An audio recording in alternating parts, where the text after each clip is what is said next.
What's up, everybody? Welcome to Sean's Movie Corner. I just saw Horizon and American Saga, and I'm going to tell you what I thought about it right now.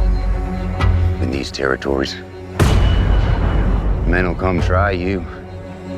They will take from you until you are wiped clean from this land. Passion projects are some of Hollywood's greatest wild cards. They're what happens when a director's enthusiasm for a script overcomes a producer's doubts, and they can range from being a train wreck to being one of a director's most authentic and personal works. They really can be great case studies of how a director's obsession can either be channeled for brilliance or can be warped into something overly self-indulgent. In the case of Horizon, Kevin Costner has had this idea since before his Best Director and Best Picture wins for Dances with Wolves in 1991. The script has reportedly been around in some form since 1988, and with the clock ticking, Costner decided to partially fund the film himself by mortgaging his 10-acre home in Santa Barbara. The budget for Horizon is reportedly over $100 million, and Costner has personally raised $50 million of it. This is only part one of a 4-part series, so don't go in expecting the ending wrapped up in a nice bow. Part 2 comes out in 2 months on August 16th and will be mostly payoff to the plot points set up here. And parts 3 and 4 have already begun filming, but do not have a release date. It's hard to describe the plot of Horizon in just a few sentences because there is no one central storyline. There's about 4 to 5, and none of these singular storylines take priority over any of the others. The movie starts off looking at the settlement of the San Pedro Valley for about 45 minutes, then it shifts its focus to a couple in the Wyoming territory, and their story eventually intertwines with Kevin Costner's characters, and then the movie introduces a group of pioneers on a wagon trail, and that's where we get introduced to Luke Wilson's character. This way of structuring a film where the storylines never converge and also don't have a clear resolution by the end of the nearly 3-hour runtime makes Horizon a hard sell. Hollywood has really been playing with fire the past few years with splitting up a story into 2 parts.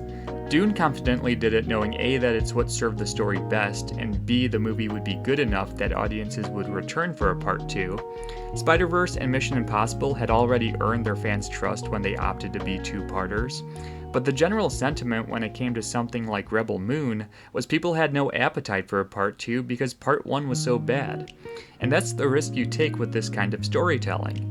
We're living in an age where general audience commitment is more delicate than ever, and making viewers remember to tune in months down the road is a big ask. There's nothing blatantly bad about Horizon. In fact, there's a few strong emotional beats, a really tense scene in a trading post, it's all shot beautifully, and if you're just interested in being immersed in the world of a Western, you'll probably really enjoy Horizon. In a way, the world of Horizon is the main character here. You have some big names like Luke Wilson, Sienna Miller, Sam Worthington, but the movie splits up their screen time so evenly that none of them really get the chance to stand out. I found Kevin Costner's storyline about a trader who ends up having to protect a young woman from a group of men to be the most interesting. It's the story that appealed most to my sensibilities. It's a more intimate look into a group of characters, and the villains are played really well here too. They get dangerously close to coming off as being too corny, but I think they fall on the right side of chewing up the scenery and not overplaying their roles. It also feels like a refreshing departure from the limited array of westerns we've gotten in the past decade. I mean, we obviously haven't gotten a lot, it's effectively a dormant genre, but of the ones that have come out, it seems like the trend is to keep them grounded and gritty.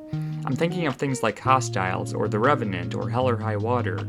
The thing that's refreshing about Horizon is that it's elevated in its theatrics. The music is grand and theatrical, and is unashamedly inspirational in a lot of it, which makes it feel like the epic westerns of old Hollywood. The depiction of Native Americans is really cool too. The handling of Indians in films is always going to invite the opportunity for politics to get involved, but I think the script does a pretty good job at diffusing some of those potential debates by simply depicting them as characters in their own right. What I liked is that they're not depicted as a single-minded hive of people who all believe the same things.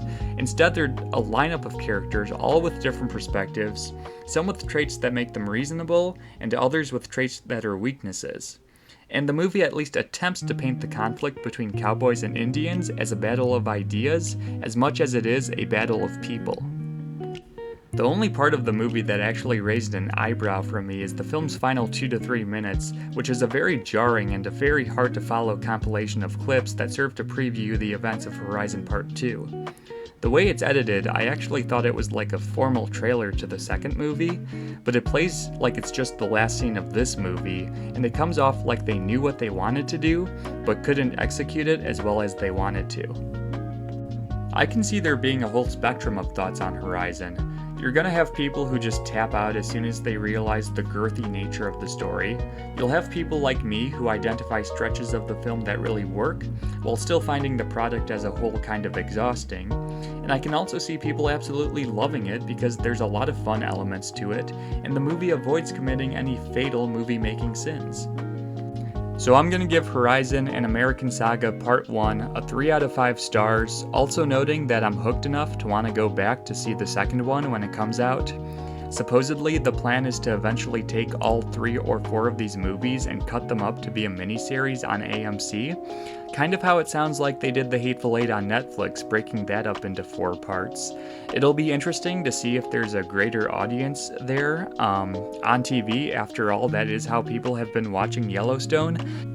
Anyways, I want to thank you for watching my review of Horizon. Please consider liking and subscribing, and I hope to see you next time.